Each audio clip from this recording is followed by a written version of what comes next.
इस कार्यक्रम के प्रायोजक है कृषि एवं किसान कल्याण मंत्रालय, भारत सरकार। हर जोखिम से निकल कर फसल आए, सुरक्षित हो जाए।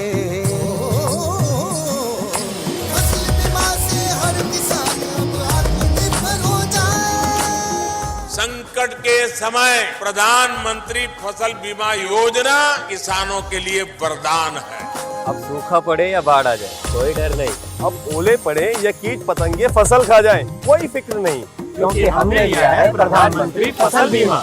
बुआई से फसल कटाई तक हर जोखिम का दावा, न्यूनतम प्रीमियम पर अधिकतम भुगतान का वादा। योजना से हर साल जुड़ रहे हैं 5 करोड़ से ज्यादा किसान। अब आपकी है बारी। नजदीकी कृषि कार्यालय, सहकारी समिति, बैंक शाखा, अधिकृत बीमा कंपनी या जन सेवा केंद्र में स्वेच्छा से करा सकते हैं पंजीकरण। फसल बीमा पोर्टल या फसल बीमा ऐप द्वारा भी कराया जा सकता है पंजीकरण। प्रधानमंत्री फसल बीमा योजना, आपकी फसलों का संपूर्ण सुरक्षा कवच। कृषि एवं किसान कल्याण मंत्रालय, भारत सरकार। विनोद भाई राम राम। पुरुषोत्तम भाई अपना भी राम राम। और कार्यक्रम सुनने वाले सारे भाण भाई हमारी दोनों की राम राम। विनोद भाई, हाँ पुरुषोत्तम भाई, मैं मौसम तो बदल रहा है भाई मौसम जरूर बदलेगा और बदलना भी चाहिए। और कभी ठंड हो रही है, कभी बरसात हो रही है। भाई देख नू है भाई, गेहूँ की बरसात तो बढ़िया है, लेकिन सब्जियां की जब बात करें तो भाई बरसात में पानी तक काटना पड़े। लेकिन भाई पुरुषोत्तम भाई देखो, बारिश भी जरूर चाहिए, बिल्कुल, और पाला भी चाहिए, ठंड भी चाहिए। अगर जो ठंड नहीं होगी तो भाई जो गेहूं में दाना वो कितना बनेगा। तो विनोद भाई, आप कह रहे थे ना भी इस वक्त जो आजकल के दिन चल रहे हैं, हाँ, इसमें आप जैसे कह रहे भी गर्मी भी है, सर्दी भी है, बरसात भी है और सारे पाले पड़ रहे, तो ऐसे में जो फसलों की देखभाल वास्ते आप कह रहे थे कि मैं खेतों में गया था। हाँ खेतों में गया था और भाई। खेतों में आपने एक प्रगतिशील किसान है विजेंद्र जी, हाँ उनसे बातचीत करी। भाई बिल्कुल बातचीत करी थी और बढ़िया तरीका बताया भी उसने। तो वो बातचीत भाई ने सुनवा दो। तो वो बात सुनाते हैं जी।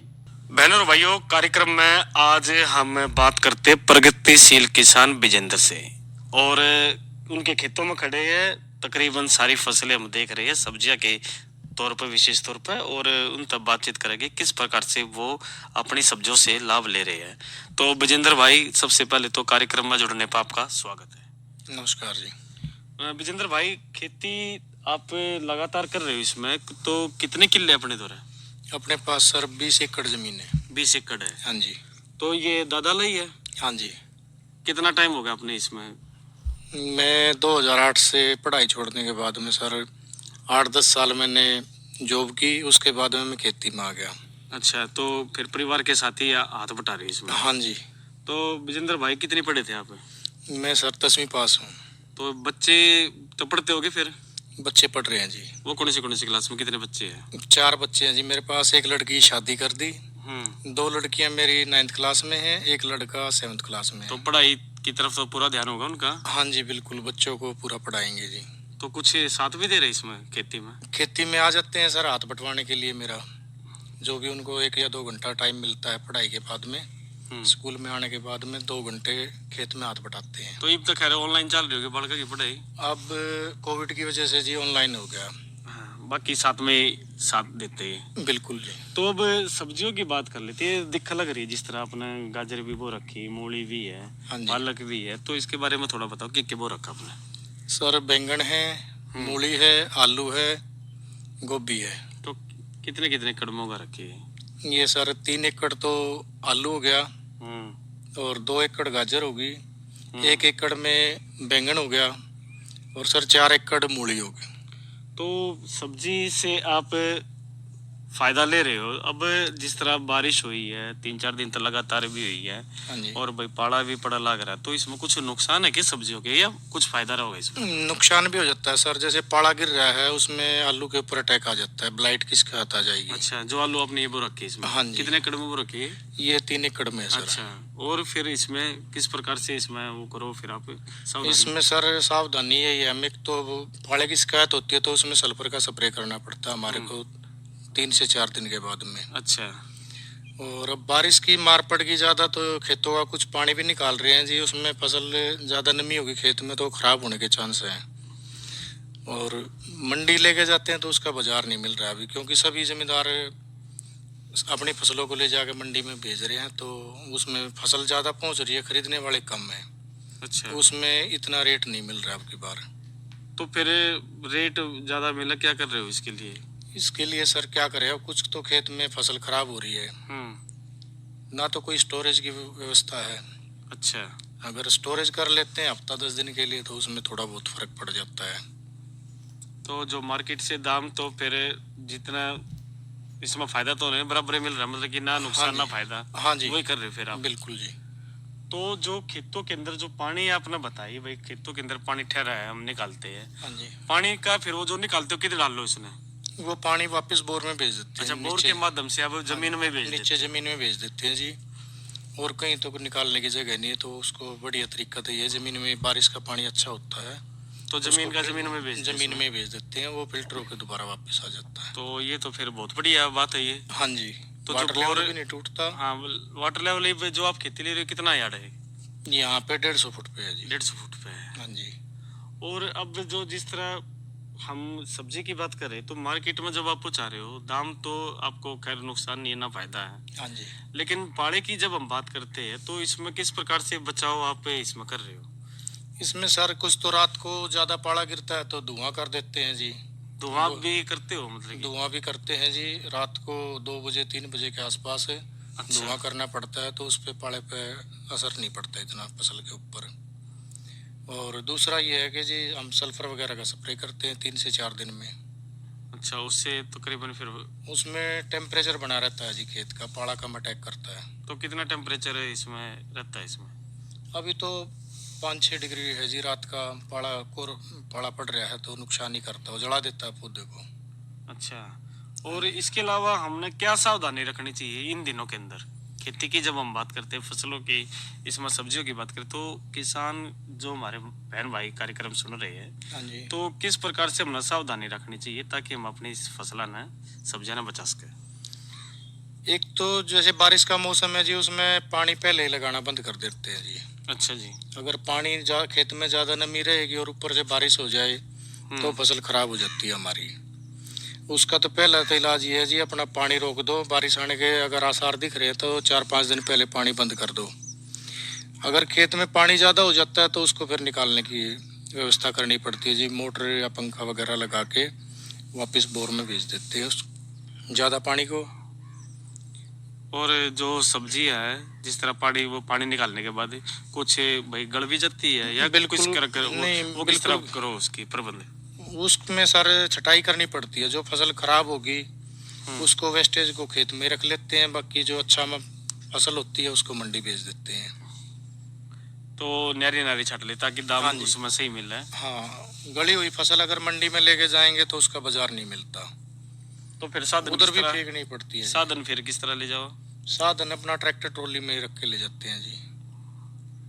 और अब जो सब्जियों के साथ साथ हम यदि बात करें मान की, पीएच मान की, तो क्या बदलाव आ रहा आज की उसमें? बदलाव सर जितना गहराई में वाटर लेवल गया है उस हिसाब से हमारे एरिया में तो पानी का पीएच है जी 9 से 10। अच्छा, उसमें काफी सब्जियां बननी बंद हो गई। अब कौन सी वो बननी बंद होगी जी? जैसे सर अपना खीरा हो गया, अच्छा। तरबूज नहीं होता, खरबूजा नहीं होता। पहले ये सब्जियां अच्छी तरह हो जाती थी। अब जो हमारी सब्जी है, जैसे भिंडी हो तो जाती है, लेकिन वो पैदावार नहीं मिलती हमारे को जो कभी 8 से 10 साल पहले मिलती थी ना। वो स्वाद रहा है उसमें, ना टेस्ट है जी। अब जो हम देसी बीज लगाते थे वो तो सब्जी होती ही नहीं हमारे यहाँ है। संकर बीज तैयार करे जो कंपनियों ने भेजे हैं, अच्छा। वही बनते हैं जी।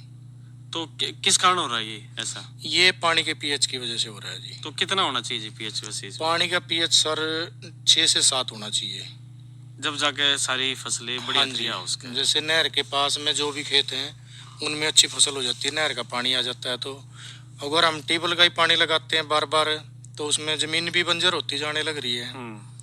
जमींदार बार बार में उसमें खाद डालेगा तो वो और कमजोर हो जाती है, बजाय उठने के वो डाउन ही चली जाती है। तो आप तो फिर देसी खाद अपनाते होगे क्या, दूसरी अपनाओ? देसी खाद डालते हैं सर, यूरिया बहुत कम ही डालते हैं, क्योंकि जितना ज्यादा यूरिया डालेंगे वो नीचे से फसल को गला देता है।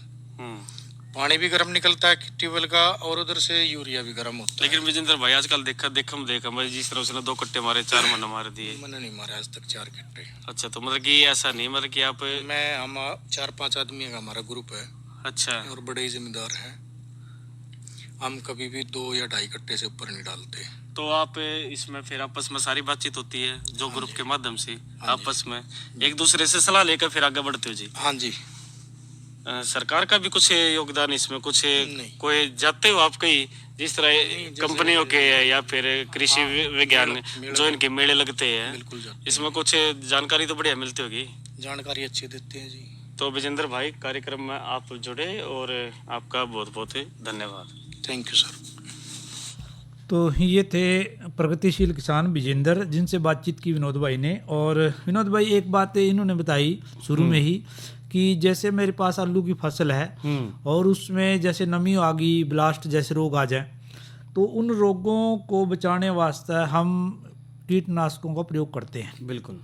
तो कीटनाशकों का जो सुरक्षित उपयोग है वो किस तरह से अपनी फसलों में या सब्जियों में हमने करना चाहिए, इस बारे में हम किसान भाइयों से थोड़ी चर्चा कर रहे हैं। कि एक बात तो साफ है विनोद भाई कि हमारा जो किसान भाई है या हम वैज्ञानिक हैं या हम सब मिलकर यही सोचा है कि जो हमारा किसान है उसकी जो उपज बढ़े।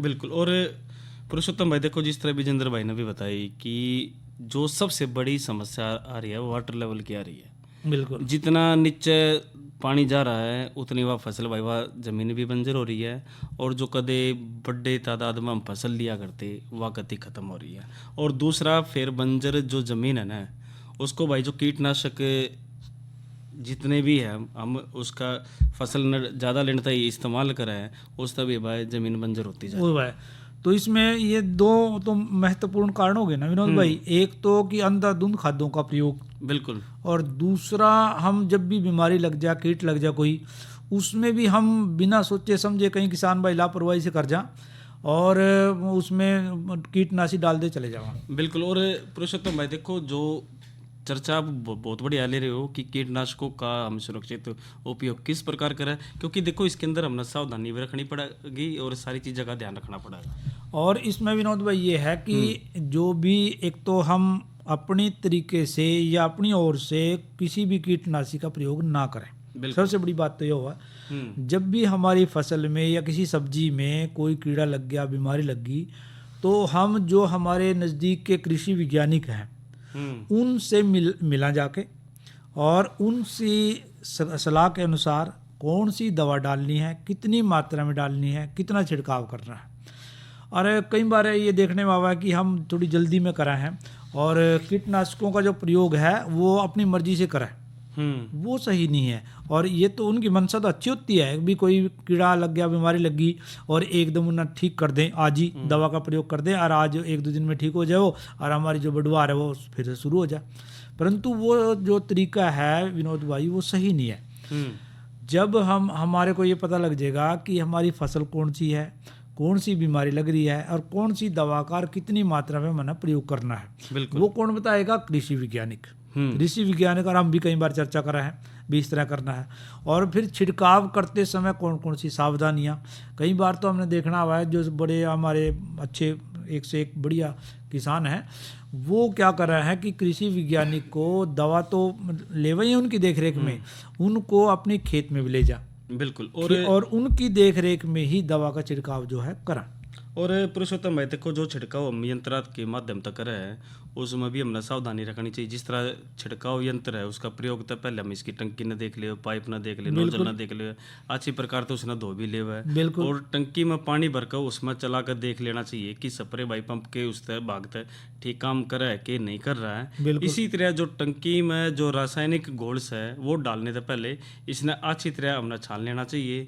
और फिर छिड़काव करते टाइम शरीर का अच्छी प्रकार से ढकना चाहिए, हाथों पर दस्ताने पहनने चाहिए, पैरों में जूते पहनने चाहिए, और जो मुंह पर जो कपड़ा बांध कर हमने छिड़काव करना चाहिए भाई, धूम्रपान नहीं करना चाहिए।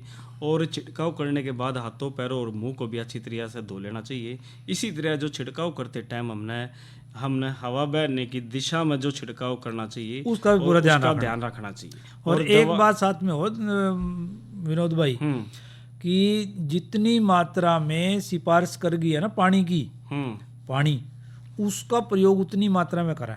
यदि 5 टंकी उसमें सिफारिश है तो 5 टंकी ही दवा की बनाए और बराबर मात्रा की बनाए। और आप ऐसे जैसे आपने आपको कह रहे थे भी खुद को भी बचा के रखना है और साथ में जो बच्चे हैं, बच्चा कई बार बच्चे जो है ना दवा खुले में रखी हो उसका हाथ लगा दें या कोई उसने थोड़ा बहुत उसका टेस्ट कर ले या चाट ले, कुछ भी हो सका, यानी कि उसको बच्चों को उससे दूर रखें। और पुरुषोत्तम भाई इसमें एक चीज़ का ज़रूर ध्यान रखना चाहिए कि हमारे जो प्रगतिशील किसान बहन भाई है जी, ये नो तो सारी चीज़ का ध्यान रखा, लेकिन कई बार जो कंपनियां ना अपने सौदे ना अपने सामान ने बेचना था बढ़िया पैकिंग करते हुए उसमें बका दे हुए, तो भाई ना तो पैकिंग पर उसकी बकाई में आओ और उसमें डेट भी तारीख भी ज़रूर देखे, और जड़े तभी आप कोई भी दवा खरीद रहे हो उसका पक्का बिल भी हमने ज़रूर लेना चाहिए। यानी कि प्रमाणिक संस्था से दवा लेनी है। और वो जैसे आप डेट की बात कर रहे थे कि वो एक्सपायरी डेट जिन्हें बोला भी वो उसकी डेट जो है ख़त्म नहीं होनी चाहिए, तो डेट भी सही होनी चाहिए उसकी, और संस्था या जो जिसकी हम दवा खरीद रहे हैं वो प्रमाणिक भी होनी चाहिए। और इसी तरह पुरुषोत्तम भाई हम छिड़काव का तो काम हमने बता दिया जी, लेकिन मरम्मत और रखरखाव की जड़े तक बात है तो छिड़काव कार्य खत्म होने के बाद स्प्रेयर में पानी डालकर हमने तब तक चलाना चाहिए जब तक टंकी में पानी खत्म ना हो जावे। और छिड़काव यंत्र का हमने अच्छी तरह दूर रखना चाहिए जी, ठीक है, बच्चों से भी दूर रखना चाहिए और उन्हें अच्छी तरह धोना चाहिए, साबुन से अपना हाथ पैर को धोने चाहिए हमने। और जब हम छिड़काव करते हैं उससे वह जो कपड़े वो हमने न्यारे काट देने चाहिए और उसके बाद ना धोकर बढ़िया पैर लेवे। तो कुल मिलाकर अगर जो हम इसमें ध्यान रखते हैं तो ज़्यादा से ज़्यादा हम इसमें बढ़िया तरह बच भी सके हैं और दूसरा ना बचा भी सके जी। और विनोद भाई देखो अगली चर्चा भी हम करेंगे फूलों से जुड़ी हुई है, पर उससे पहले भाइयों का मनोरंजन जरूर करवा दो। भाइयों ने सुनवाओ लोकगीत। सुनते हैं ये रागनी। राजा जी मन छुट्टी दे दे, मेरी चिट्ठी आगी गोने की, पल पल होरी वार भूपया, समय नहीं से खोने की। राजा जी मन छुट्टी दे दे, चिट्ठी आगी गोने की, पल पल होरी वार भूपया, समय नहीं से खोने की।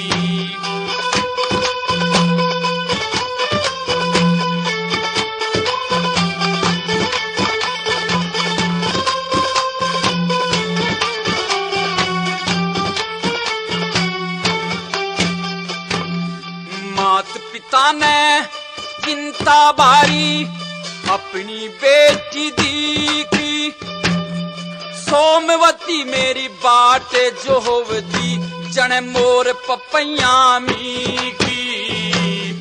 पढ़ते चिट्ठी हुआ उमंग मेरे, चाही होगी जी की।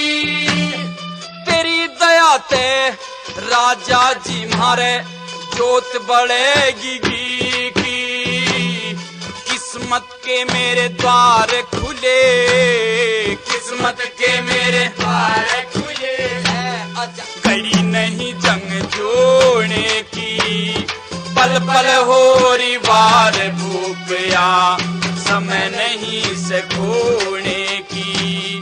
राजा जी मन छुट्टी दे दे, चिट्ठी आगी गोने की, पल पल होरी वार भूपया, समय नहीं से खोने की।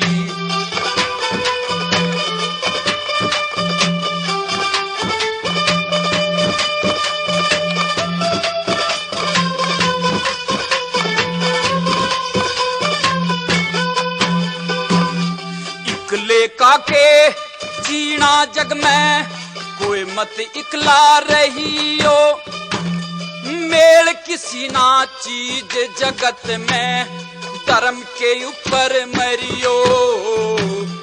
15 दिन की अर्ज करूं सू, दया मेरे पे करियो।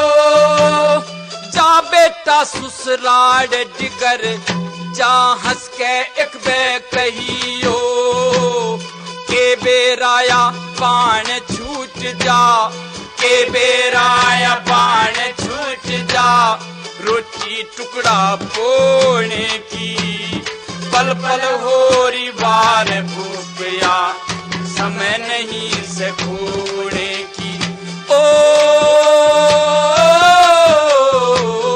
राजा जी मन छुट्टी दे दे चिट्ठी आगी गोने की पल पल होरी वार भूपिया समय नहीं से खोने की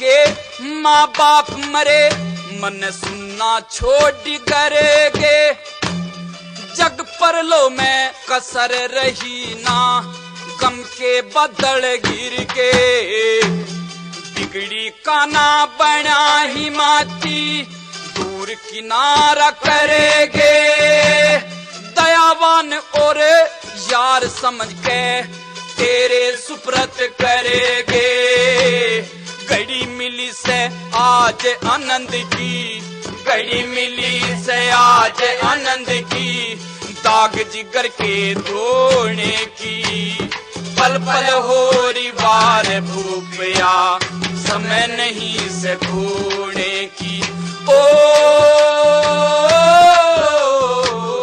राजा जी मन छुट्टी दे दे चिट्ठी आगी गोने की पल पल होरी वार भूपिया समय नहीं से खोने की ओ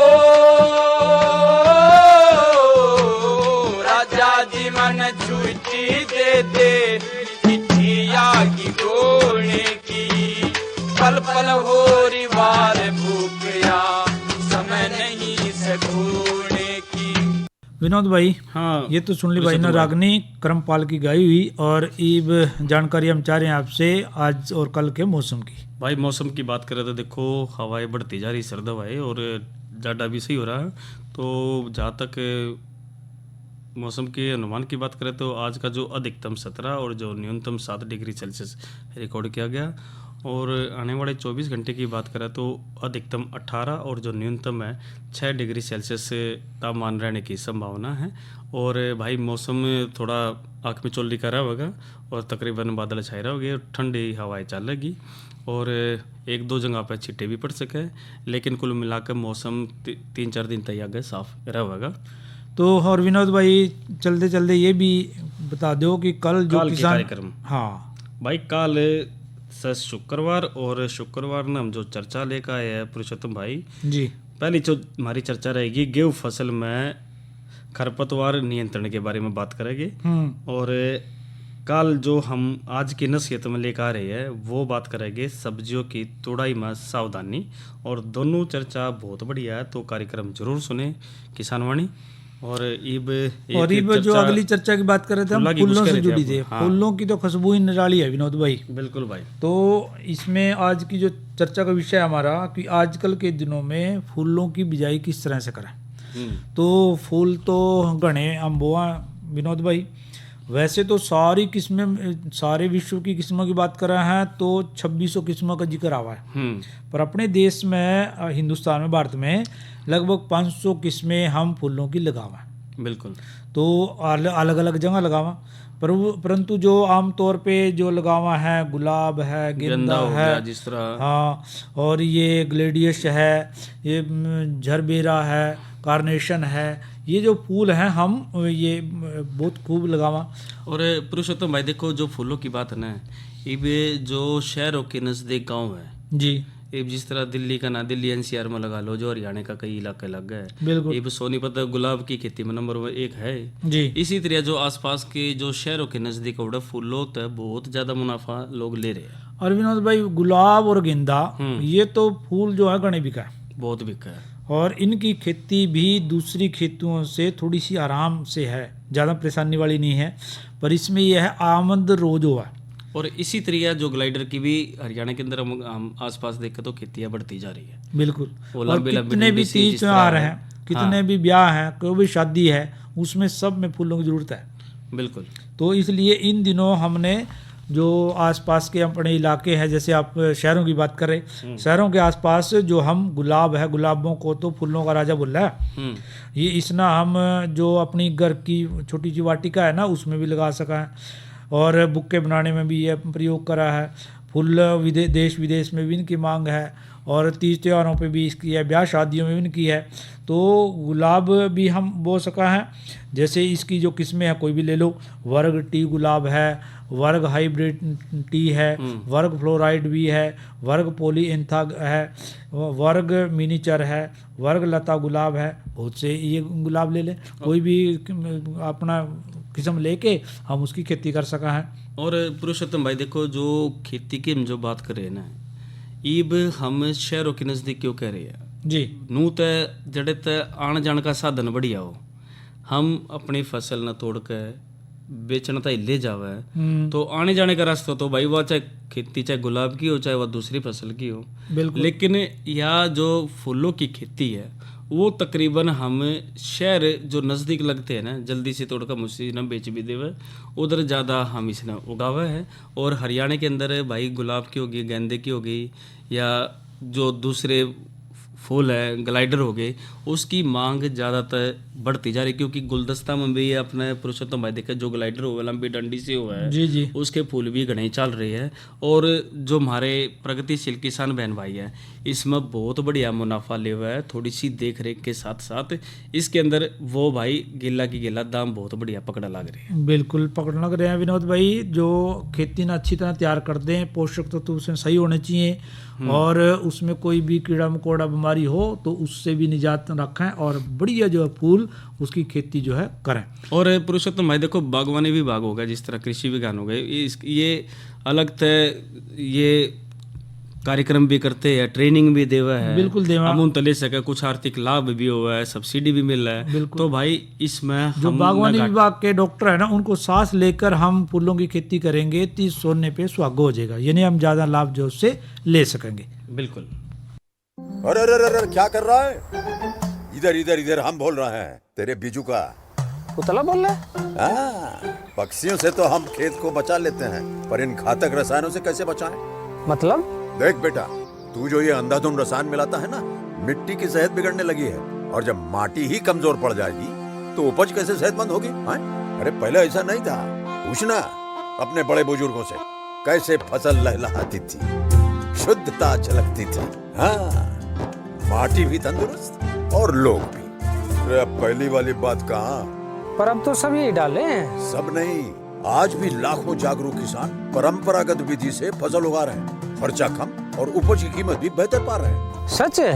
रे बेटे, एक्सपीरियंस से बता रहे हैं, धूप में बाल सफेद नहीं किए हैं। हाँ। ठीक है भाई, मैं भी आज से जैविक खेती शुरू करूंगा।